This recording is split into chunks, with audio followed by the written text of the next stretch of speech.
So I'm going to show you a grid. Some of you who may be old enough in this audience to remember the Stephen Covey model about important and urgent things will recognize that this grid looks somewhat like a Covey model. In fact, it measures both margin, which goes up and down on this chart, and mission, which goes across. It's more of a linear path. And so if you look at number 1, which is the lower left-hand corner, it is where you do not want to be because it is low mission and low margin. Quadrant number 4, which is the upper right-hand corner, is high mission and high margin. And guess what? That's where you do want to be. And so I'm going to show you how we use this using some actual numbers from the museum that are a couple of years old, and also how we go through this as a process with our staff. These are the areas of our budget and our activities that we measure through a mission and margin exercise on an annual basis. And you can see they range everywhere from membership to our volunteer guild to facility rentals, our store, which happens to have the name of Etc., food service, and the traditional things like summer camp, after school for us is a big area, outreach, overnights, which overnights and birthday parties are very common things, I think, for children's museums, and I think they probably work in just about any type of museum. We do have some unique things probably to this audience. After school may be one of those, and the fact that we don't measure general admission or school group admission through this. Those are much larger pieces of our budget. They constitute about $1 million total, and it's a little harder for us to extract the human cost for those areas because they are so much of the core part of our business. So first you want to look at where activities stand on a mission point of view. And so this grid is really designed to show you the questions that we ask ourselves, and it is somewhat of a subjective discussion. It is a discussion out loud in a staff meeting. We typically spend about 3 or 3.5 hours doing this on an annual basis with our staff, and there's always a debate. I remember the most vivid debate the first time we did this was over the store and where the store fell on the mission index. And of course the educators felt like they were selling too much of the junk that kids like to take home, and the store manager said, but that's what sells, and the education staff, but we want more science kits and art kits and activities. And so we've tried to move it a little bit further to the right on the mission and margin matrix. And then you can look and see the margin piece of this. And this gives you a sample because we look at both revenue and expense. And then we do that wonderful math piece which gets you the net.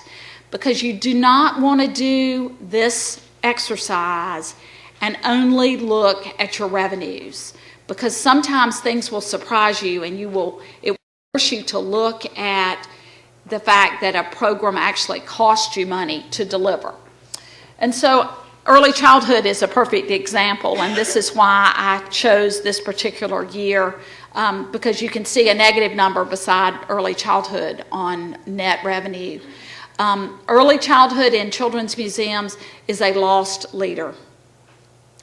Susan was talking about having funding that enables you to provide that programming, and I believe that that is one of the few ways that you can really make early childhood programming work from a financial point of view, is to have a dedicated stream of funding.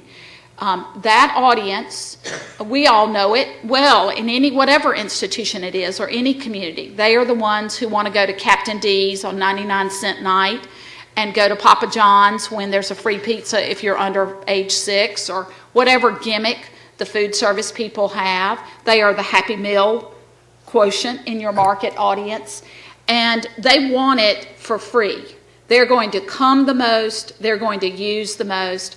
I'll never forget Satch Krantz, who's the director of Riverbank Zoo, which they have 1 million visitors a year, so we're always delighted if we can just get 20% of those. Satch talks about the stroller invasion on a pretty warm, like tomorrow, Friday morning at the museum. Talks about the invasion of the strollers, because they all turn out and they're all members, which means that basically you got there $65 if they joined as a member, and that's all you get. They don't buy anything in the store, they don't buy a Coke, because they've come in, you know, in the diaper bag, they've come in with their little snacks. I see lots of smiles, y'all all experience it.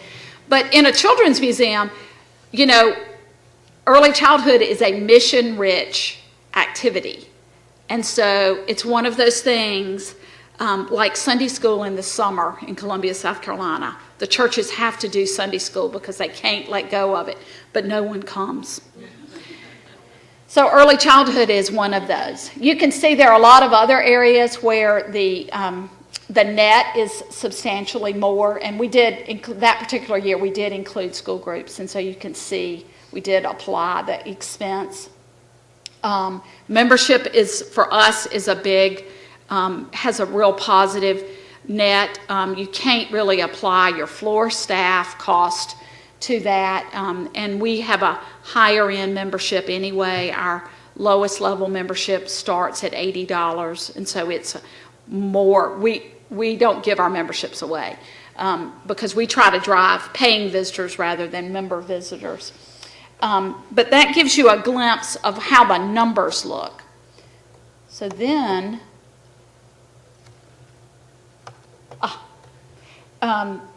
you can see how I've applied it. Now, I realize we don't have the previous slide, but I do have my notes up here, so I can tell you that number one, which is membership, you can see that we gave it between a 4 and a 5 on mission, and it's up there slightly above 150,000 because it was 180,000, I think, net. And so we're taking an arbitrary glance at the mission and trying to put it where it is, and then we are assigning based on the dollar value where it falls on the positive or the negative. And you can see the negative chart. That's anything below the center line or the programs that you lose money on. And so hopefully you don't have a lot of things in quadrant 1 and quadrant 3 if you choose to use this technique. You can also see the things that we feel are particularly mission rich. Of course, early childhood was number 3. Number 8 is outreach. Because we do a lot of work in rural areas of South Carolina, and we believe that that's particularly an important piece of our mission, and those programs really bring new opportunities to those students. Numbers 6 and 12 are camps and birthday parties. I will echo Susan's comment. This year we've seen a 50% increase in birthday parties. And I don't quite know what's going on, but you know, in this down economy, everybody wants to make sure they cherish those special days in their children's lives, I believe.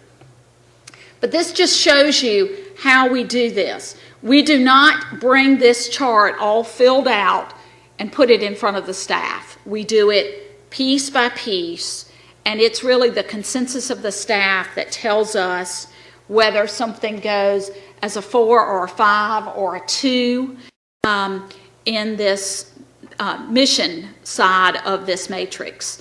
The margin side is much more clear cut. The finance staff brings the margin information in, and the education staff all goes, oh, I can't believe it. Why didn't we make more money? And so what does this do for our staff? I'll tell you what it does for our staff. It helps them to understand how all sides of the organization have to work together to achieve and to reach, to move everything into quadrant 4. And even when you're in quadrant 4, how do you move up and how do you move over in terms of the mission aspect of the activities as well as the margin potential?